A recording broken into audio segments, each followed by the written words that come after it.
नमस्कार दोस्तों, हिंदी बेसिक की 8वीं क्लास में आपका बहुत बहुत स्वागत है। मैं हूं प्रिया। पिछली वीडियो में हमने संयुक्त व्यंजन के बारे में जाना था। आज हम जानेंगे द्वित्व व्यंजन के बारे में। द्वित्व व्यंजन क्या है?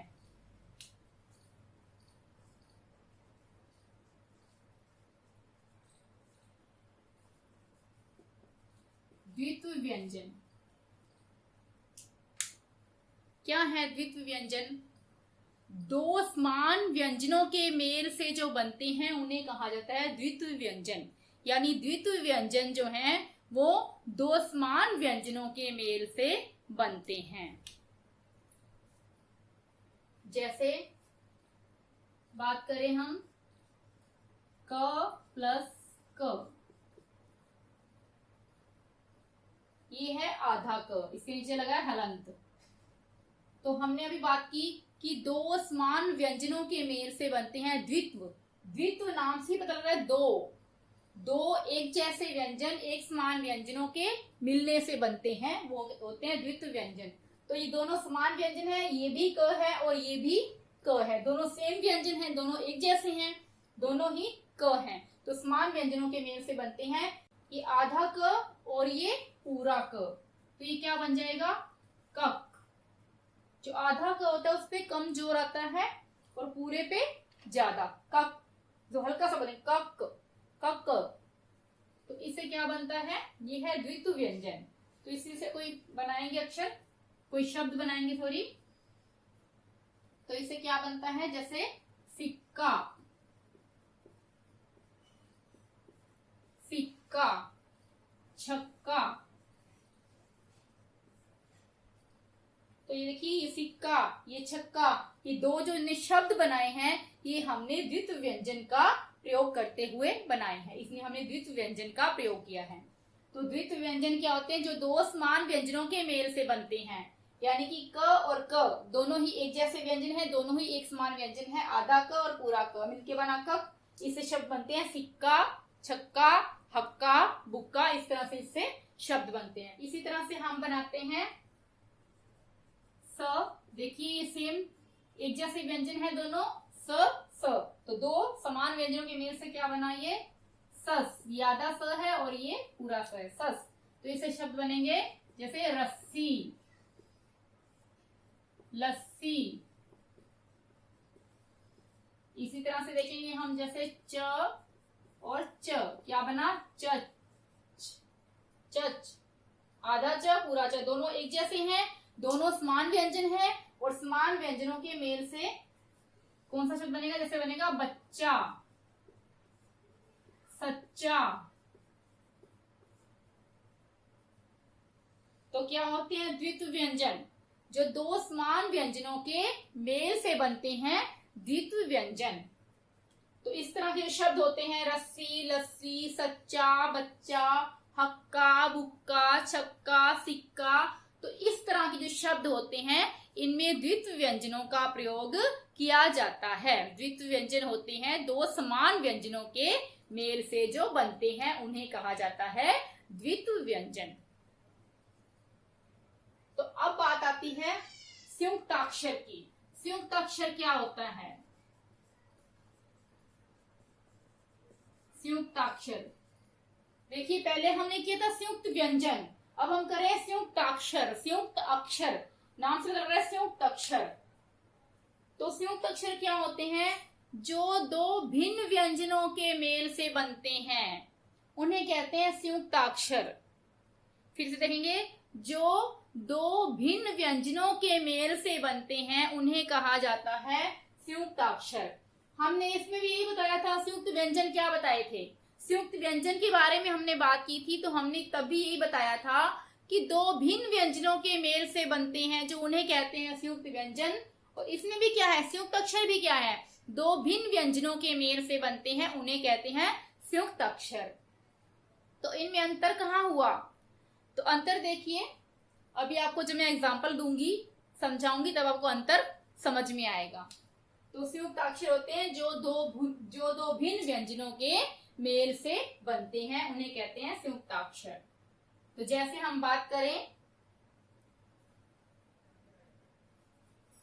च और छ, इससे बना चच। देखिए ये है, इसके नीचे च के नीचे लगा है हलंत, तो ये है हमारा आधा च। जो च है हमारा वो स्वर रहित है।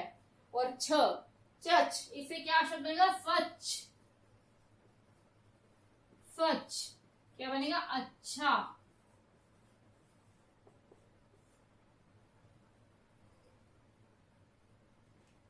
तो देखिए संयुक्त व्यंजन की जब हमने बात की थी तो हमने बताया था कि दो भिन्न व्यंजनों के मेल से बनते हैं जो उन्हें कहते हैं संयुक्त व्यंजन। लेकिन फर्क क्या था? ये भी दो भिन्न व्यंजनों के मेल से बने थे, ज और य के मेल से बना था य। लेकिन ये जब दो भिन्न व्यंजनों से मिलकर बनते हैं तो जो संयुक्त व्यंजन होते हैं वो अपना रूप बदल लेते हैं, यानी ज और य से एक अलग ही व्यंजन बन जाता है ज्ञ। ज और य ये दोनों भिन्न व्यंजन है, ज जो है वो अलग व्यंजन है, य जो है वो अलग है। लेकिन इन दोनों के जब मिलने से, इन दोनों के मिलने से जो व्यंजन बना ज्ञ, वो क्या है? इन दोनों से ही अलग बना, भिन्न बना। तो यानी कि इन दोनों व्यंजनों के मिलने से जो बनने वाला व्यंजन होता है वो एक नया ही रूप ले लेता है, वो अलग ही बनता है, इन दोनों से अलग बनता है, एक अलग रूप, एक नया रूप ले लेता है।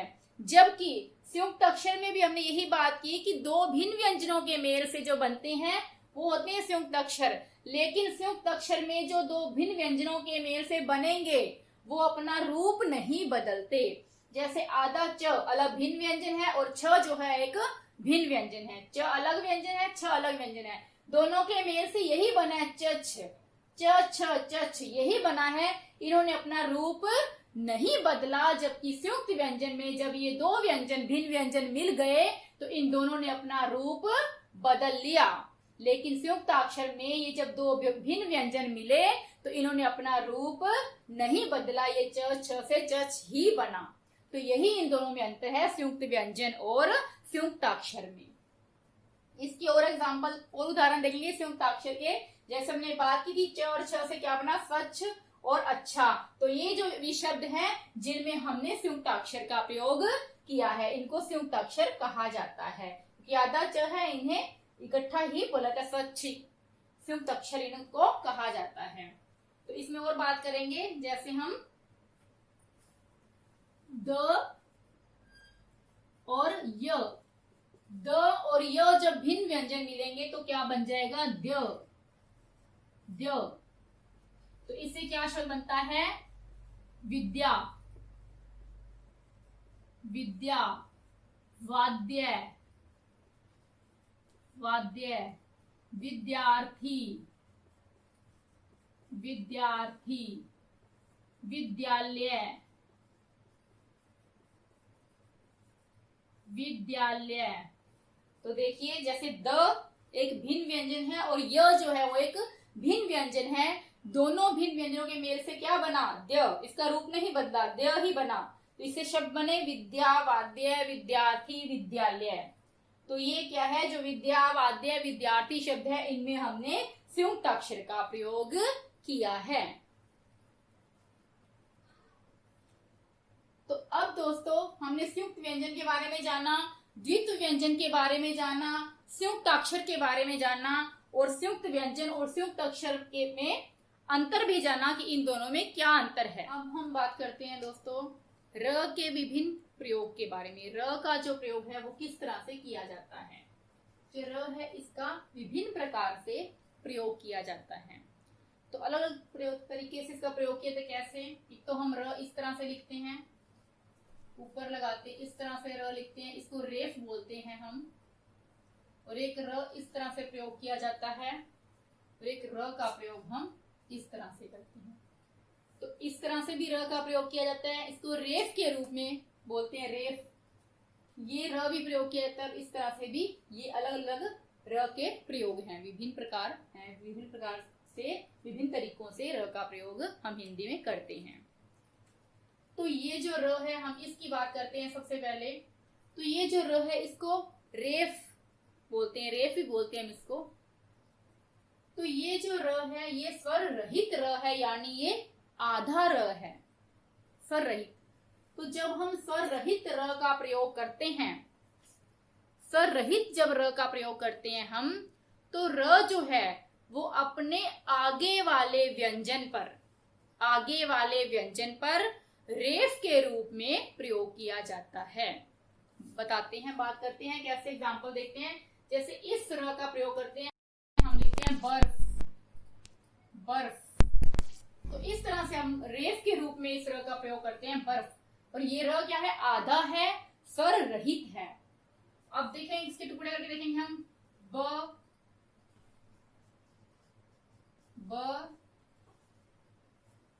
र फ। जब हम ये टुकड़े करते हैं तो ये ब और अ ये मिले तो क्या बन गया, ये ब। क्योंकि जब हमने ये ब के नीचे हलंत लगी है, ब आधा है। आधा क्यों हुआ, क्योंकि हमने इस ब से ये अ स्वर जो है वो अलग कर दिया। जैसे ही हमने ये अ स्वर को इस ब के साथ मिलाया, वैसे इसका हलंत जो है वो हट गया, ये ब पूरा हो गया। अब ये र है हमारा आधा, ये स्वर रहित र है। ये स्वर रहित र को हमने क्या कहा कि जब स्वर रहित र का हमने प्रयोग करना है तो हम कहाँ करेंगे इस र का प्रयोग, और किस रूप में करेंगे। तो इस र का प्रयोग हम आगे वाले व्यंजन के ऊपर। तो इसके आगे वाला व्यंजन कौन सा है, फ।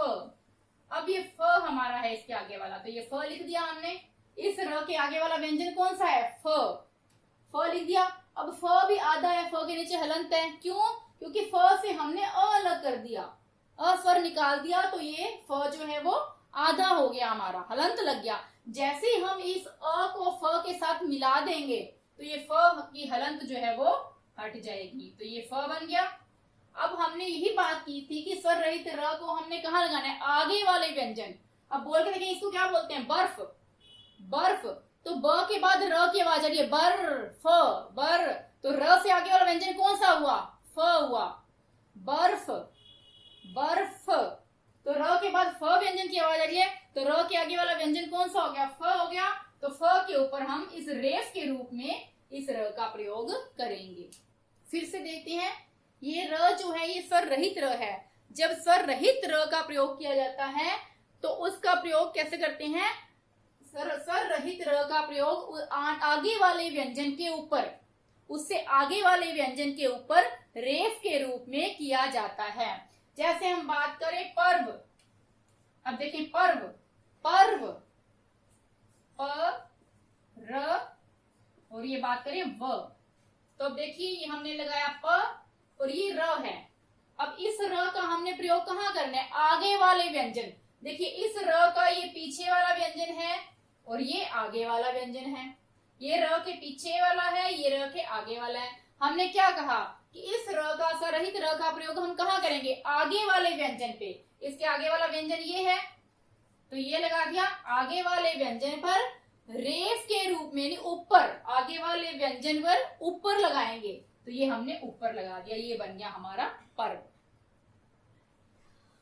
तो ठीक है, ये स्वरहित का प्रयोग ऐसे करते हैं। एक और शब्द देखते हैं इसका, जैसे हम लिखते हैं चर्म, चर्म। अब कहा जाए आपको लिखना है चर्म, तो हम कैसे देखेंगे, च र म। तो ये हमने च लिखा। अब ये र है जो हमारा स्वर रहित है। कैसे पता लगा हमें कि ये स्वर रहित र है, क्योंकि इसके नीचे हलंत है। हलंत का मतलब ये आधा है, र इसमें स्वर नहीं है, तो ये स्वर रहित र है। अब इसको हमने आगे वाले व्यंजन, आगे वाला व्यंजन सा कौन सा है, म। म के ऊपर हम इसे कैसे में रेफ के रूप में लिखेंगे, तो ये है हमारा चर्म। तो ये तो हमारा हो गया स्वर रहित र, यानी रेफ वाला र। देखिए अब इस र की बात करते हैं। ये जो र है, ये र है स्वर सहित र, स्वर सहित र यानी पूरा र है। तो पूरे र का जब हम प्रयोग करते हैं तो ये पीछे वाले व्यंजन की, मैंने अभी आपको बताया था, जैसे ये र है, जैसे ये हमारा र है, ये इसके पीछे वाला व्यंजन हो गया और ये इसके आगे वाला व्यंजन हो गया। जब हमने रेफ र की बात की, स्वर रहित र की बात की, तो हमने बात की थी कि जो स्वर रहित र है वो अपने आगे वाले व्यंजन, यानी र के आगे वाला व्यंजन कौन सा हुआ, ये आगे वाले व्यंजन के ऊपर रेफ के रूप में प्रयोग किया जाता है। तो आगे वाले व्यंजन के ऊपर रेफ के रूप में प्रयोग किया जाता है, ये था। अब हम कर रहे हैं स्वर सहित र की बात। तो ये स्वर सहित र का जब हम हिंदी में प्रयोग करते हैं तो स्वर सहित र जो है वो अपने पीछे वाले व्यंजन, इसका पीछे वाला व्यंजन कौन सा हो गया, ये वाला, तो पीछे वाले व्यंजन में खड़ी पाई के पदेन के रूप में इसका प्रयोग किया जाता है। पहले तो हम जानते हैं खड़ी पाई क्या है। तो ये जो हम ये लगाते हैं ना, ये होती है खड़ी पाई। जैसे हमने ये प लिखा, तो ये प आधा है, ये हमने इसके साथ क्या लगा दी, खड़ी पाई, तो ये होती है खड़ी पाई। एक चीज मैं आपको यहाँ पे और बताना चाहूंगी कि हिंदी में जो हम ऊपर ये लाइन लगाते हैं शब्दों के ऊपर जो हिंदी में हम लाइन लगाते हैं, इसे क्या कहा जाता है, इसे शिरोरेखा कहा जाता है। ठीक है, ये होती है शिरोरेखा, जो शब्दों के ऊपर लगाते हैं लाइन, इसको बोलते हैं हम शिरोरेखा। और ये जो होती है इसको बोलते हैं हम खड़ी पाई। तो ये वाला जो स्वर सहित र है, ये खड़ी पाई जो है, ये खड़ी पाई इसके यहाँ पदेन के रूप में लगाया जाता है, पैर में लगाया जाता है, पदेन में लगाया जाता है यानी पैर में लगाया जाता है। अब बात करते हैं हम स्वर सहित र के उदाहरण देते हैं हम उदाहरण। जैसे हमने लिखा, मान लो प्रण, प्रण, तो इसको लिखते हैं, ये यहाँ पर क्या है, यहाँ पर प आधा है और र जो है वो पूरा है। र जो है स्वर सहित है, प जो है वो स्वर रहित है। तो प आधा है इसमें और ये है हमारा र जो कि पूरा है, और ये है हमारा प्रण। तो यहाँ पर इसको समझेंगे, स्वर सहित र को समझेंगे इस उदाहरण से आपको बहुत अच्छे से क्लियर हो जाएगा, समझ में आ जाएगा। तो ये देखिए, ये जो र है स्वर सहित र है हमारा। कैसे पता चला, क्योंकि इसके नीचे हलंत नहीं लगा हुआ, यानी कि इसमें स्वर मिला हुआ है, ये र पूरा है। अब हमने बात की है कि जो स्वर सहित र है हमारा, इसका जब हम प्रयोग करेंगे तो कैसे करेंगे, ये अपने पीछे वाले व्यंजन, इसके पीछे वाला व्यंजन कौन सा हो गया, ये हो गया, तो ये अपने पीछे वाले व्यंजन के, इस पीछे वाले व्यंजन की खड़ी पाई, इसकी खड़ी पाई कौन सी होगी, ये वाली होगी। र के पीछे वाले व्यंजन की खड़ी पाई में पदेन कौन सा हो गया इसका, ये हो गया, ये पैर, ये है इसका पदेन पैर, तो यहाँ पे इसका प्रयोग किया जाता है। तो ये क्या बन गया, ये खड़ी पाई के पैर में हमने ये र लगा दिया और ये आ गया न, तो ये क्या बन गया हमारा प्रण। तो इस तरह से जो स्वर सहित र का प्रयोग करेंगे वो अपने पीछे वाले व्यंजन की जो खड़ी पाई है उसके पदेन में किया जाता है, जबकि जो स्वर रहित र है इसका प्रयोग अपने आगे वाले व्यंजन के ऊपर रेफ के रूप में किया जाता है। ये दोनों क्लियर हो गए होंगे। एक एग्जांपल इसका हम और कर लेते हैं। जैसे हम लिखते हैं इसका क्रोध, क्रोध, तो अब देखेंगे, जैसे यहाँ पर क क्या है, आधा है, रो और ये ध, ठीक है। तो ये हम क, ये जो र है, अब इस र का जो ओ है, ओ इसमें मिल जाएगा, तो ये क जो है वो इसका हलंत हट जाएगा, ओ मिलते ही हलंत जो है वो इसमें हट जाएगा, तो ये ओ जो है यहाँ आ जाएगा। और र हमने क्या बात की थी, अपने पहले वाले जो र है वो अपने पहले वाले व्यंजन की खड़ी पाई ये इसके पदेन में लगा देंगे र, और ये है हमारा ध। मात्रा वही की वही रहेगी, जो मात्रा ओ की है वो ओ की मात्रा ही इस व्यंजन के साथ आ जाएगी, यानी पीछे वाले व्यंजन में मात्रा वही लग जाएगी, और जो र होगा वो खड़ी पाई के पदेन में यानी पैर में लग जाएगा। एक एग्जांपल और देख दें इसका। जैसे हम करें बात प्राण, प्राण, तो ये देखिए, ये हमारा प, और ये जो आ की मात्रा इसके साथ आएगी तो ये प पूरा हो गया, आ स्वर आ गया, तो ये आधा प का हलंत हट जाएगा क्योंकि आ वाला स्वर इसमें आ गया। ये र जो है वो खड़ी पाई के पदेन में अपने पीछे वाले व्यंजन के, ये जो र है स्वर सहित र है, ये अपने पीछे वाले व्यंजन के खड़ी पाई के पदेन में पैर में लगेगा, और ये बन गया हमारा प्राण। अब तीसरे प्रकार का र है ये वाला र भी हमारा जो है वो है स्वर सहित र, ये भी स्वर सहित पूरा र है। इसका प्रयोग जो होता है वो जो गोल घुंडी वाले जो शब्द होते हैं ना, जैसे ट, ड, इनके साथ किया जाता है। इस वाला जो स्वर सहित र है, इसका प्रयोग जो गोल घुंडी वाले शब्द होते हैं, ट ड, जो नीचे से गोल होते हैं, उनके साथ किया जाता है, उनके नीचे लगाया जाता है। जैसे हम लिखते हैं ट्रक, तो ये ट गोल घुंडी वाला गोल वाला शब्द है, इसके नीचे इसको लगाते हैं ट्रक। एक बात और बताऊं, ये र पूरा कैसे पता लगता है कि ये र आधा है या र पूरा है? अब ट्र ट्र ट पे जोर कम है, र पे ज्यादा, यानी र पूरा है, ट आधा है, ट्र ट्र ट्रक। इसी तरह से इसमें बात करी थी हमने, ये पता चलता है आधा है बर्फ, बर्फ, तो फ पूरा आ रहा है, र पे कम जोर आ रहा है, यानी कि र आधा है। ये देखिए प्रेम, प्रेम, रे पूरा आ रहा है, रे प्रेम, प्रेम। प्राण, प्राण, रा पूरा आ रहा है, तो यानी र पूरा है। तो ऐसे बोलने से हमें पता चलता है कि किस पे ज्यादा जोर आ रहा है और किस पे कम। जिस पे कम जोर आता है वो अक्षर होता है आधा, आधे अक्षर पे कम जोर आता है। तो ये हमने देखा। जैसे ड की बात करें, ड भी गोल घुंडी वाला शब्द है, गोल है नीचे को, इसके साथ भी र लगाएंगे तो इसका र जो है वो इस तरह से लगेगा, ड्रम। या बात करें ड्रामा, ड्रामा, तो ये जो ट और ड जो गोल घुंडी वाले शब्द हैं, इनके साथ र का प्रयोग हम इस रूप में करते हैं, और ये र भी क्या होता है, स्वर सहित होता है। तो ये हमने 3 प्रकार के र के विभिन्न प्रकार के प्रयोग के बारे में बात की। तो आशा करती हूँ आपको आज का वीडियो अच्छा लगा होगा। यदि आपको वीडियो पसंद आया तो प्लीज लाइक करें, दोस्तों के साथ ज्यादा से ज्यादा शेयर करें, तो सब्सक्राइब करना ना भूलें। धन्यवाद।